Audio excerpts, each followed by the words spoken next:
everyone, this is Garrett and this is Painkiller. And we are going into level 2, the Atrium complex. Our cards are still set up and let's go.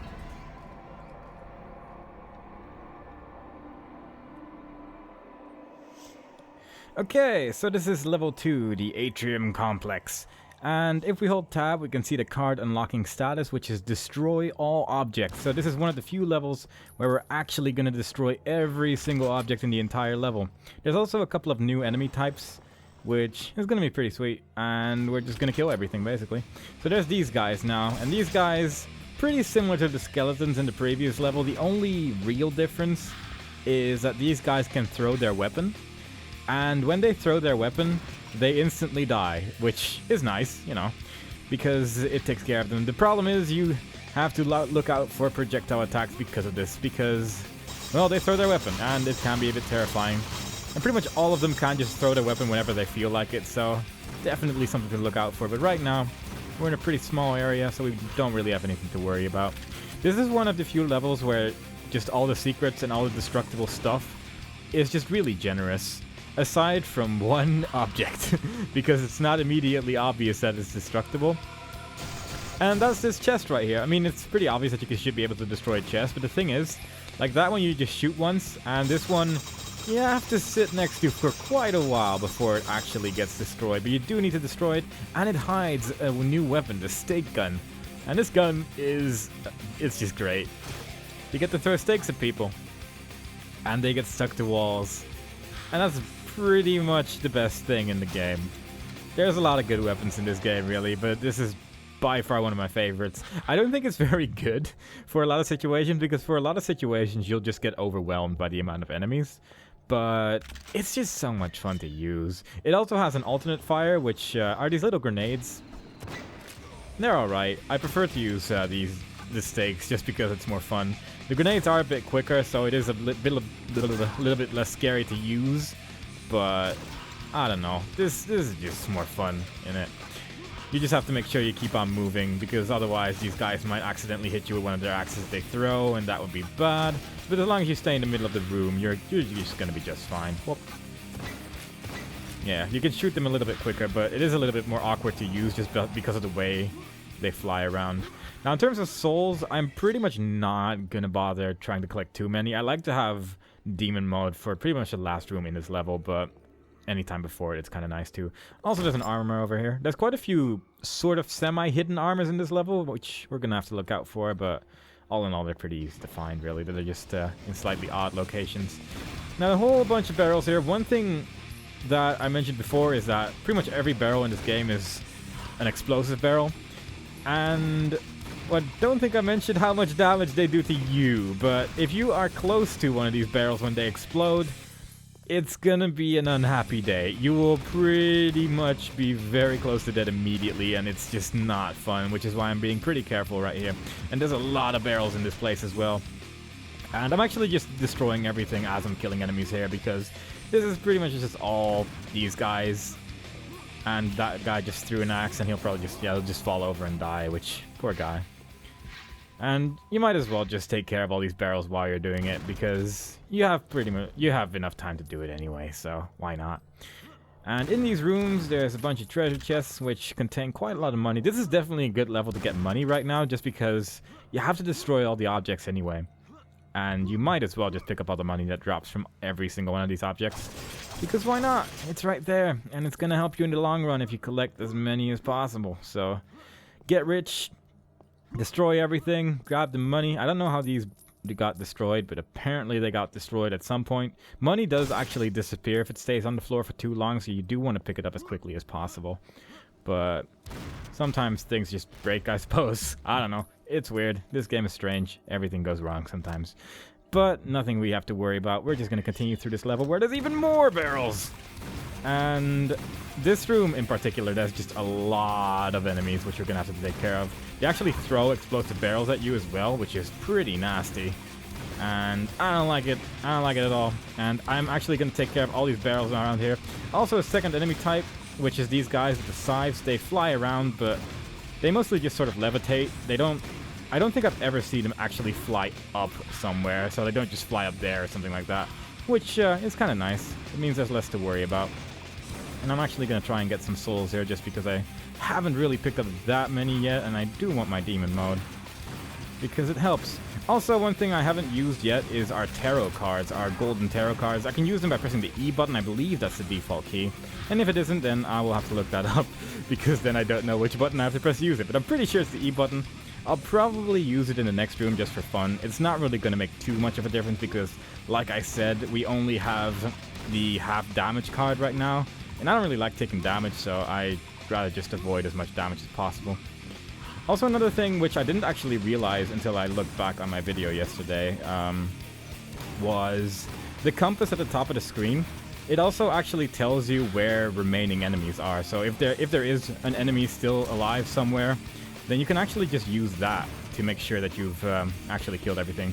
Obviously, the music is going to tell you whether or not everything is dead, but actually being able to tell where the enemy is that you still need to kill is quite nice, and it makes life a little bit easier. And we're still killing enemies here. Still just happily running around, destroying barrels all over the place. Let's grab this, because why not? Kill that guy, destroy some more barrels. I sadly don't know the exact number we're going to need to be at once we leave this place, but I'm sure it'll be fine.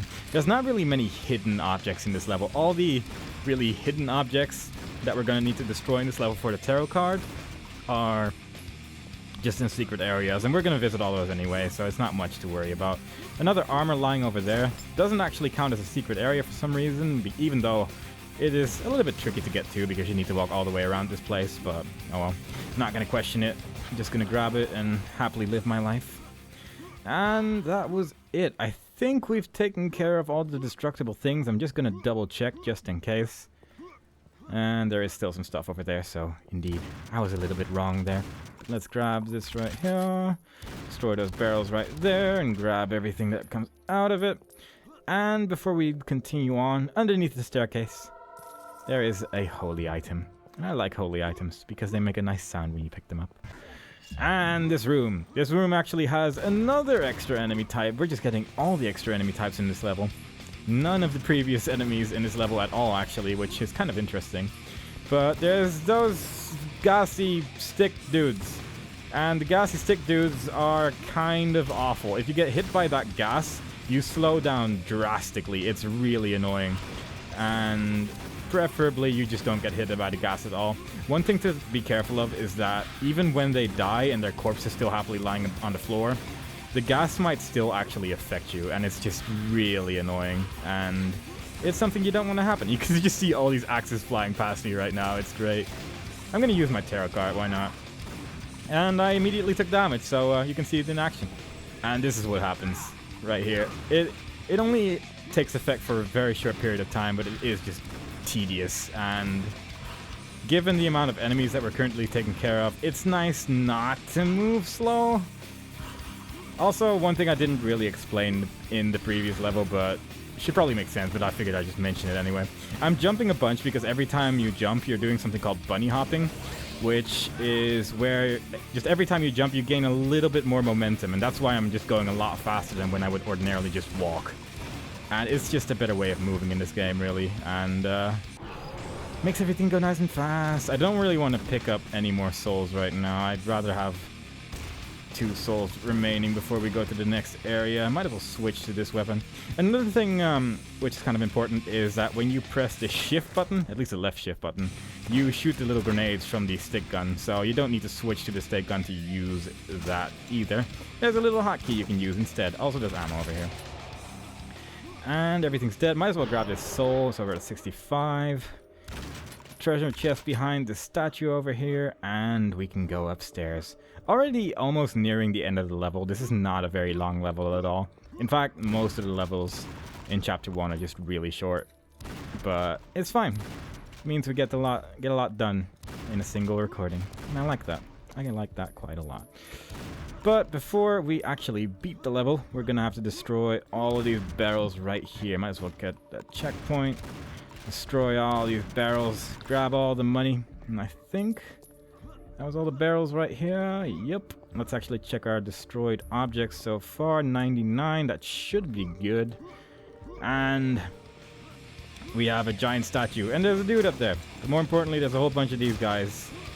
And his stick still hit me, and it's still hitting me, and I'm in a bad spot, but my stick gun's really good. And I'm a demon, which is good, because now everything will die.